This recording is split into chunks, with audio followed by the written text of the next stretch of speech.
souvent c'est ça. C'est que justement, ça, je pense que ça touche. On atteint l'émotion, je pense. On atteint l'émotion. Et du coup, la tignasse, c'est ça. Ouais. La musique, ça t'est arrivé comment alors?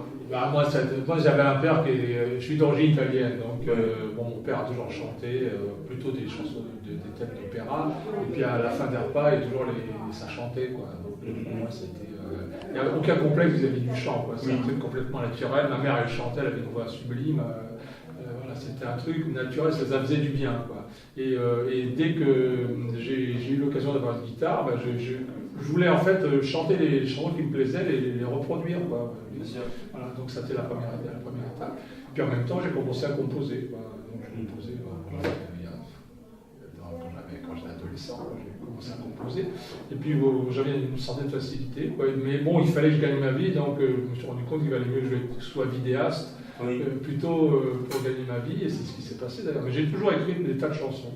Mais j'étais plutôt un chanteur de fin de soirée, c'est-à-dire qui anime la soirée, qui prend la gratte et puis qui va chanter pendant 2 heures en plein de tubes, etc. Mais je ne chantais jamais mes compos personnels, parce que j'avais une espèce de pudeur comme ça. Et puis un jour, je me suis dit à la musique quand même. Hein, donc j'ai fait une soirée, j'ai invité des potes et tout, puis j'ai vu que ça accrochait. Donc je me suis dit, bah, faut y aller.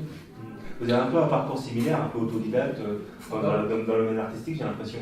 Ah ben, moi, je ne veux surtout pas connaître le solfège, voilà, je ne veux surtout pas, je veux tout faire à l'oreille.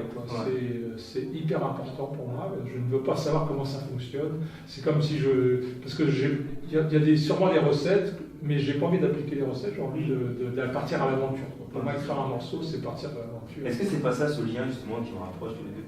Ouais, je sais pas. Peut-être que c'est ça, il y a d'autres liens, parce on échange beaucoup, et puis on est très créatif, parce qu'on n'a pas beaucoup de capital à investir dans notre travail. On a du temps et du savoir-faire, mais en termes de matériel à investir, on n'en a pas beaucoup. Donc ce qui fait qu'on est obligé d'être très très créatif. Mais pour répondre à la question tout à l'heure, moi c'est plutôt le feeling. Ouais. C'est l'état de ce que je ressens autour de moi. Je fais vraiment beaucoup appel à mes sens. Et d'ailleurs, quand j'écris, je veux toucher les sens des gens. Je veux les. Oui, je parle d'émotion. Je veux vraiment éveiller les sens des gens au moment où ils m'écoutent.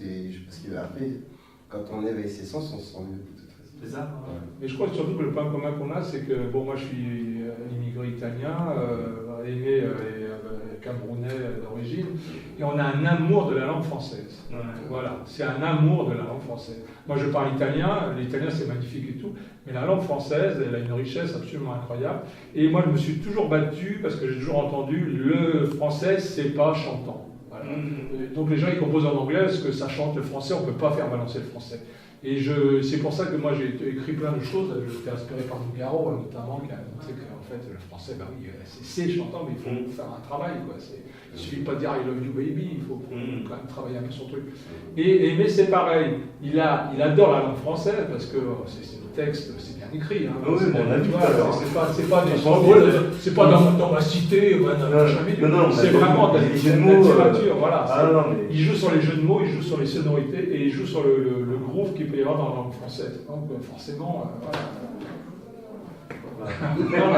C'est ça, moi quand j'écris des textes, je passe du temps à trouver des mots. On est pareil, c'est-à-dire on peut passer 2 mois en train de chercher le mot qu'il faut. Quoi. Ce mot-là, il va pas, il y en a sûrement un autre qui est beaucoup mieux. Et on finit par le trouver, voilà. Et là, on est content.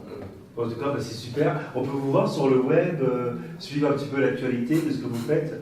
Alors sur Facebook, il a créé une page Aimez-Nouma Social Club, et qu'on commence à alimenter. Ah, super. Il y a moyen de nous voir, et il y a moyen de nous voir aussi le 2 février, je crois. Ouais, 2 février, on va faire une scène où c'est un plateau avec plusieurs chanteurs, et on va venir à la fois jouer le Aimez-Nouma Social Club. C'est une référence à... parce qu'on n'est plus très jeunes, donc on aimait bien cette idée de se dire que la musique, elle n'a pas d'âge, et que... Puis c'est dans l'esprit, le côté roots aussi, là, quelque part. Oui, puis le côté dansant, le côté festif de la musique, quoi. On n'est pas pris de tête, il faut que ça balance un peu le cul, quoi. Alors, faut que tu dises où c'est le 2 février. Et donc, c'est au Royal 11, c'est un bar où il y a des concerts tous les soirs, c'est une petite scène, mais très sympathique. Et il y aura aussi la Tignasse, donc moi, qui me produira aussi avec mes chansons, guitare et saxo. Ah, super, Bon, en tout cas, merci à vous d'être venus pour tout ça. Tes recueils, on peut les trouver à quel endroit? Alors, on peut les trouver sur mon Facebook aussi. Ouais, on te contacte directement. D'accord, bon ben super. Ben, merci à vous, c'est vrai que c'était un plaisir. J'ai pris trop d'émotions, Matou est ressorti. Ok, pas si c'est Merci beaucoup. Ouais.